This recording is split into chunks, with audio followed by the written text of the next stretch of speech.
Hi there. I've talked a bit on this channel about agape before, and it's one of those magical formulae which is of great significance. Agape actually is means in ancient Greek love for the divine, higher love. One might say Jupiterian love, the love of Hesed, uh, love for a power greater than oneself and other than oneself. And I've taken the greatest liberty here of saying, of merely transposing the letters to Hebrew alphabet, apart from the last letter, E, which I put onto the letter P for Pe, which I associate with Mars and the blasted tower and war. And I have here Gimel, which is the G, and two Aleph, a double Aleph, which I'll come back to in a moment.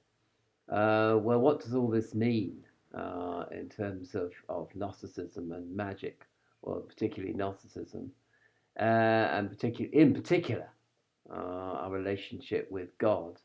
And I there's a beautiful film called The Painted Veil, um, and there's an amazing speech by a nun who works in a typhoid hospital, and she said she talks about her life as a nun, and she said, when she first became a nun, she was all idealistic and starry-eyed, and she felt that Jesus was in love with her, and she was certainly in love with Jesus.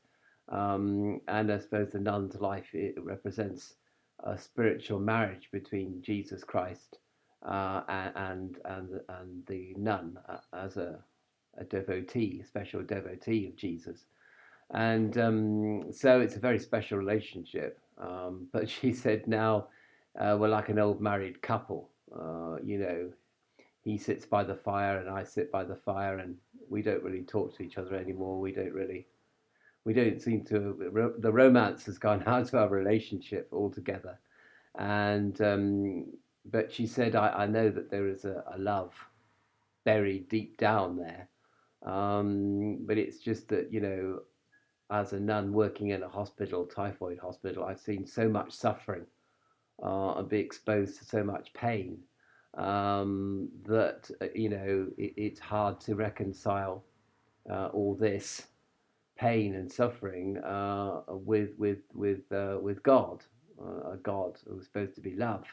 What has all this to do with love? Is a question that she might sometimes ask herself in the darkest hours of despair at night when she's sort of having doubts about her faith, because anyone who doesn't have doubts about their faith as a Christian, is talking rubbish.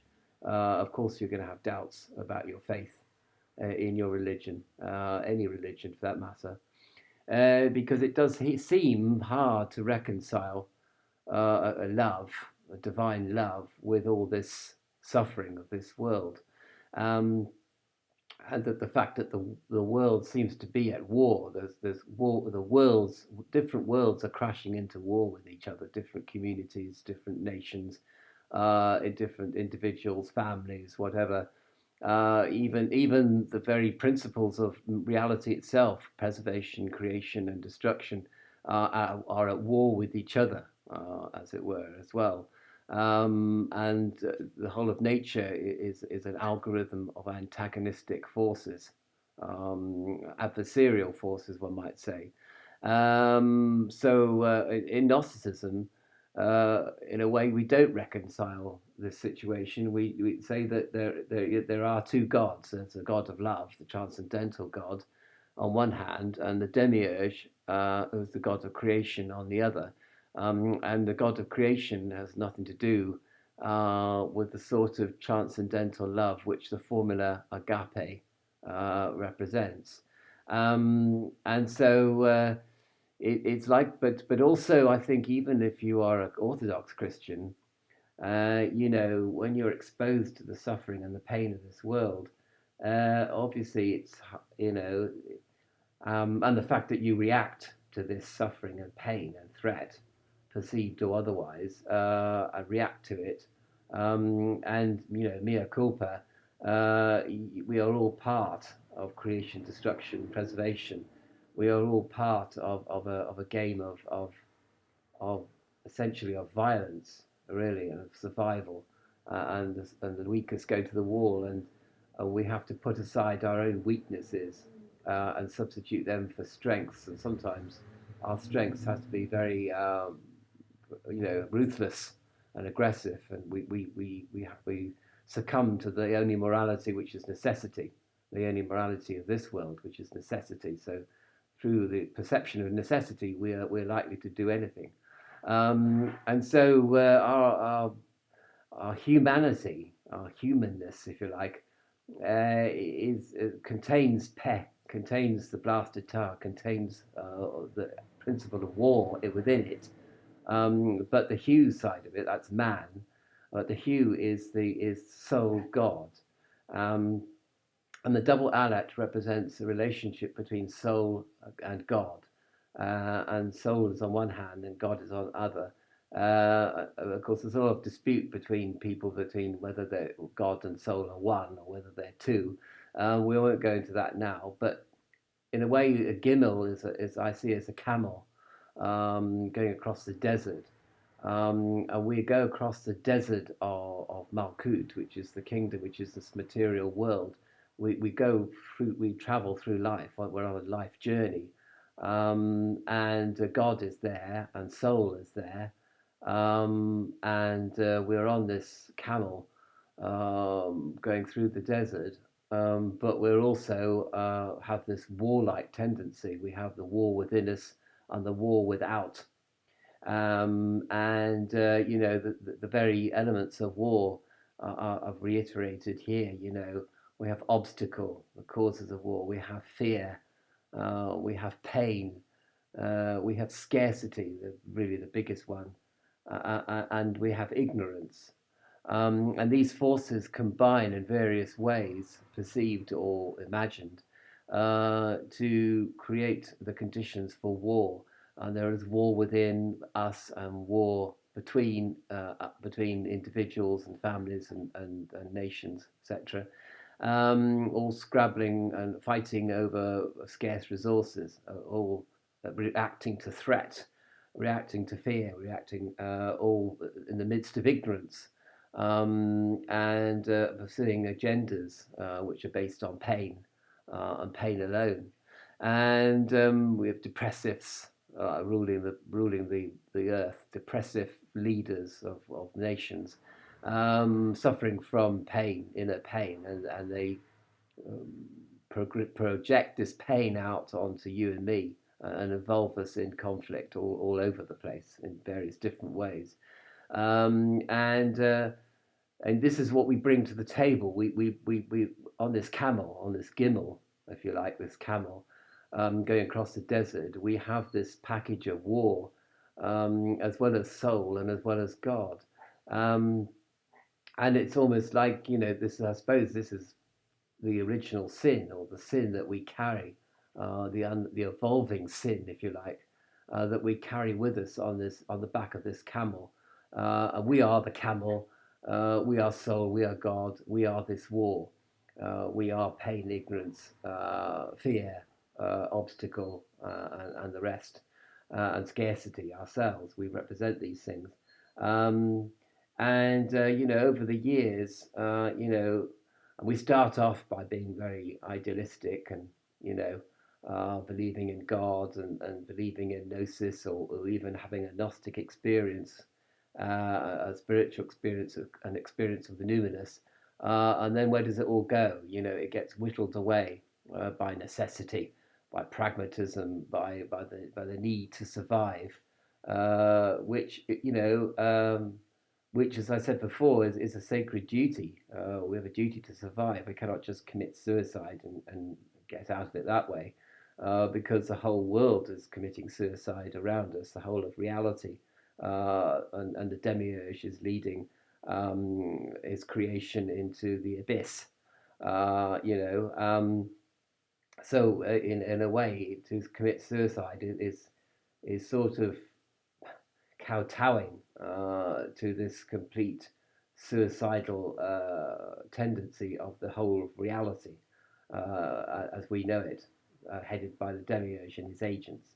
So, you know, the point is that agape, we have this divine love, and it's sullied almost by pe, or the war elements within us.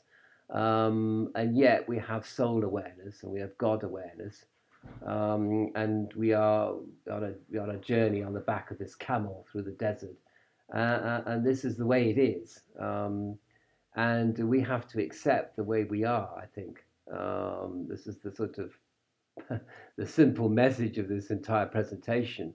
We have to accept that the reality is founded on agape, on this beautiful feeling of closeness to the divine and alignment to the divine, as well as all the elements which collect together to make us become in conflict with ourselves and with other people.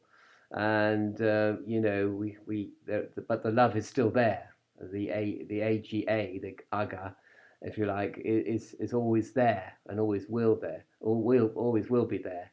And so you know, the person of Christ, the work on the cross, whether we believe that Christ was actually on the cross, or bodily on the cross, or whether it was just the spirit of Jesus on the cross, it doesn't really matter. It comes to the same thing. The work on the cross is symbolic of this juxtaposition between aga, or the divine, and the demiurge, and the horrors of this world, and the suffering and the pain and the war that it engenders.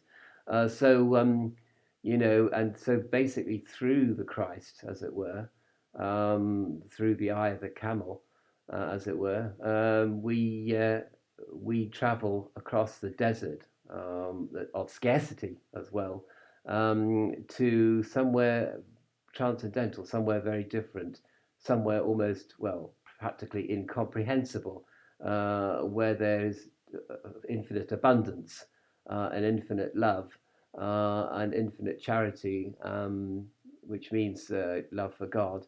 And this will be the cornucopia which we will be in the midst of once this strange journey has been completed. Once the the apparently irreconcilable forces of Aga and Pe are reconciled, as it were.